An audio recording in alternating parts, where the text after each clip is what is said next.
Hello everyone, आप लोगों का बहुत बहुत स्वागत है हमारे YouTube channel Nemuddin law classes में। और हम लोग भारतीय न्याय संहिता 2023 पढ़ रहे हैं।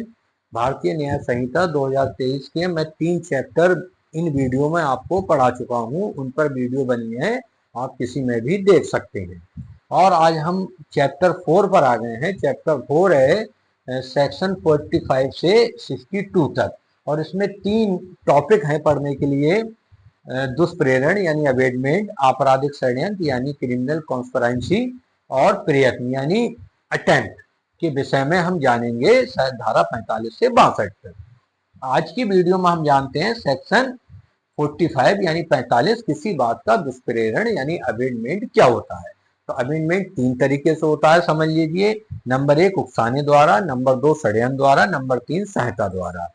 2 स्पष्टीकरण है, वो जानेंगे।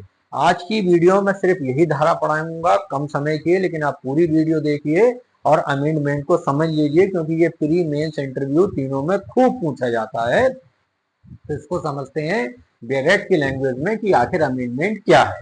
तो बैरेक्ट में ये कहा गया है धारा 45 में कि किसी बात का दुष्प्रेरण यानी अमेंडमेंट ऑफ ए थिंग क्या है कि वह व्यक्ति किसी बात के किए जाने का दुष्प्रेरण करता है जो उस बात को करने के लिए किसी व्यक्ति को उकसाता है। नंबर 1 यानी किसी का अपराध करने के लिए किसी व्यक्ति को उकसाता है। अब उकसाते कैसे हैं?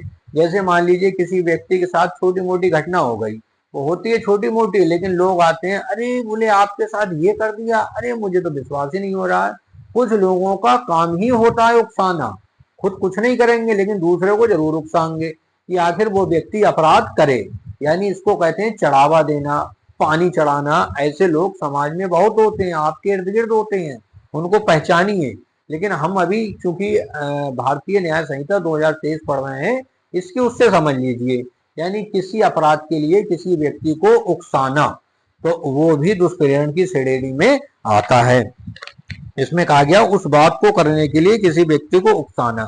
बी है षड्यंत्र। अब आप ये कंफ्यूज मत होना बिल्कुल भी कि यहाँ हम आपराधिक षड्यंत्र भी पढ़ेंगे और दुष्प्रेरण में भी षड्यंत्र पढ़ रहे हैं। इसकी मैं एक सेपरेट वीडियो बनाऊंगा जिसमें दुष्प्रेरण का षड्यंत्र और आपराधिक षड्यंत्र में अंतर आपको समझा दिया जाएगा, तसल्ली रखना। तो यहाँ बी पॉइंट में कहा गया उस बात को करने के लिए किसी षड्यंत्र में एक या अधिक अन्य व्यक्ति या व्यक्तियों के साथ सम्मिलित होता है यदि उस षड्यंत्र के अनुसरण में और उस बात को करने के उद्देश्य से कोई कार्य या अवैध लोग घटित हो जाए। ठीक। सी है सहायता करना। देखो, अपराध जो होता है ये मान लीजिए 99%, 1% में तो कुछ भी हो सकता है दुनिया में, 99% बिना सहायता के अपराध नहीं हो सकता। इसीलिए सहायता करने वाला भी उतना ही दोषी है जितना कि मेन अपराधी। समझ रहे हैं ना? इसीलिए दुष्प्रेरण के 3 नंबर में सहायता को रखा गया है। इसलिए कभी भी किसी अपराध में या किसी गलत काम में किसी की सहायता करें तो आप ये ना समझे कि बच जाएंगे, उस सहायता में आप भी उतने ही दोषी हैं जितना कि वो अपराधी दोषी है। इसीलिए कहा गया है कि उस बात के लिए किए जाने में किसी कार्य या अवैध लोभ द्वारा जानबूझकर सहायता करना। जैसे किसी व्यक्ति ने चोरी करी, उसे हथियार उपलब्ध करा दिए, बता दिया, बोले इधर से जाना आसान है, या हम बाहर खड़े हैं, हम देख रहे हैं, कोई आएगा तो सीटी बजा देंगे, चोर भाग जाएगा। तो ये सब सहायता में आते हैं। स्पष्टीकरण है। स्पष्टीकरण पहला जो है, ये 2 स्पष्टीकरण इस धारा में पढ़ने हैं। पहला स्पष्टीकरण ये बताता है कि जो कोई व्यक्ति जानबूझकर दुर्व्यपदेशन द्वारा या किसी तात्विक तथ्य जिसे प्रकट करने के लिए वह आबद्ध है, जानबूझकर छिपाने द्वारा स्वेच्छा किसी बात को किया जाना कारित या उपाप्त करता है या कारित या उपाप्त करने का प्रयत्न करता है, यह कहा जाता है कि वह उस कृत्य का किया जाना दुष्प्रेरित करता है। ये पहला स्पष्टीकरण है। इसमें एक इलिस्ट्रेशन है बहुत अच्छा कि का एक लोक अधिकारी न्यायालय के वारंट द्वारा या को पकड़ने के लिए प्राधिकृत है। यानी एक पब्लिक सर्वेंट है और वो ए को पकड़ने के लिए ऑथोराइज्ड है। ठीक।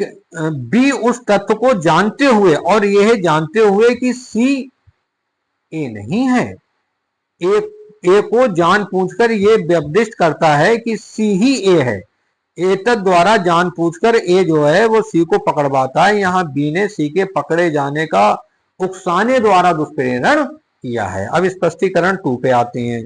यानी जो कोई या तो किसी कार्य के किए जाने से पूर्व या किए जाने के समय उस कार्य के किए जाने को सुकर बनाने के लिए कोई बात करता है और तद्वारा उसके किए जाने को सुकर बनाता है, वह उस कार्य के करने में सहायता करता है, ये कहा जाता है। तो ये धारा 45 है, इसको आप सेपरेट इतना ही रहने दीजिए और इसको समझिए कि ये धारा 45 क्या है। वो चीज समझ नहीं आई हो कमेंट बॉक्स में जरूर पूछिए। धन्यवाद।